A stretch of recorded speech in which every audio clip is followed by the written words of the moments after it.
Okay, so substitution is all about putting something in for something else. So the key is to get one of them to say y or x equals. It really doesn't matter which. On your assignment, it's been really nice, and it gives them all to you as a y equals. So that's really what we're going to be looking at doing. We're just going to put whatever y equals into the other equation for y. So let's actually do number 5. So it's something a little more complicated than the first ones.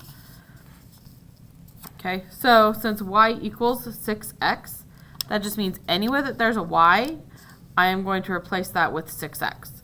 So this is going to go 8x minus 6x for the y equals negative 12. Now all I have to do is go ahead and combine like terms and solve it for x. So 8x minus 6x gives me 2x on this side, which equals a negative 12. Now I divide by 2. So x equals a negative 6. Now since we know from our last assignment that the solution of a set of equations is where the two lines cross, we need an x and a y. So that means I'm going to put the x that I found back into one of my equations to find my y. Because the ones on your assignment are all y equals, it just makes more sense to put it into that one. So we're going to put y equals 6 times x equals negative 6. So we'll replace x with negative 6. So y is going to equal a negative 36. So that means my solution is negative 6, negative 36.